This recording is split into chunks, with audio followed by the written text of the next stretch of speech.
Of kings and prophets, let the wicked be ashamed. My review, as I promised James, I tweeted Ishbaal versus Joab. Nicely done. Why? This confrontation between them could have set the stage for season 2. It could have been a major plot in the first episodes of the second season. Because in 2 Samuel, Joab does not want to have peace with Ishbaal's commander because this man killed his brother. And the way in this episode Joab talks about the army of Israel, completely true. That defines his character as a real soldier, as we can read in the Bible about him. I also tweeted Saul's sudden bad moods. It's all in 1 Samuel. Again, Ray Winstone played it well. He has his sudden outbursts. The first one is against his own son, Ishbaal, and later he gets angry in the presence of David. And that scene when he is talking with David about his kingship and so on, that starts very quiet and peaceful even. Saul actually expresses his doubts and he wrestles with the fact that he can't feel the presence of Elohim anymore. And that could be an issue for everyone. Well, a touching scene, I think. The writers Adam Cooper and Bill College had to deal with a discrepancy between 1 Samuel 16 and 17, because in 16 Saul knows David, but in 17 he doesn't. Probably this has to do with different traditions about David's rise to the royal court, but there were probably more versions, and the editor of the book of Samuel just put that all together. But in an adaptation like of Kings and Prophets, you have to fix this. And here it has done by the subplot of the betrayal of the elder of Reuben's tribe. David feels himself guilty because he handed this man over, and with him also his young son.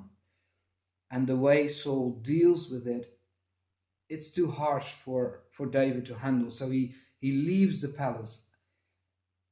But in that time, 1000 BC, David would have been okay with it because collective punishment was normal in that time. In this way, and Saul explains it perfectly in this episode, evil is rooted out and can't spread anymore. Well, then about the Philistines, I really liked the reference that the wife of Achish makes about the Ark of the Covenant and what it did to the Philistines and to her, and the physical sign of it, the scar on her skin, it's still there, the wrath of the God of Israel. I really would have wondered how the Ark of the Covenant would have looked like in this series.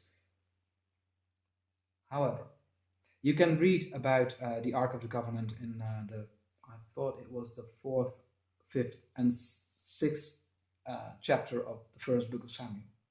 Then we go on to David and Ahinoam. Well, yes, there have been written comments about this relationship. Yes, David had a wife named Ahinoam, and Nathan, another prophet, says that God gave David Saul's kingship and his house, including the wives. You can read about that in 2 Samuel 12. There are Old Testament scholars who say that indeed Ahinoam, which gave birth to David's first son, it could have been Saul's wife. We won't know it for sure.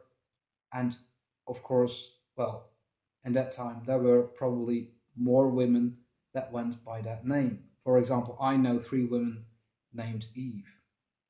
Samuel is violent again, but you have to know he once was judge of Israel, and all the judges in that time used violence to defend Israel against the enemies. I found the anointment of David a bit too short. His brothers were actually present, but not in this episode. However, the point is made, God chose David above his brothers and above Saul. I would have finished this review by saying, lest I sleep, the sleep of death, soon on ABC. But unfortunately, Of Kings and Prophets has been cancelled. I read it on a news flash about Louis Talpe, who plays Eliab, and in Holland he is well known. I do feel sorry about this for the makers, for the producers of the series, and of course for the whole cast. I sincerely hope that it can be broadcast in another way, because we want to see this iconic battle between David and Goliath, a battle that could have been a turning point in history. Whether you are a believer or not, the story of David changed the world, and that is certainly worth showing on television. So my call is ABC, give Of Kings and Prophets another chance.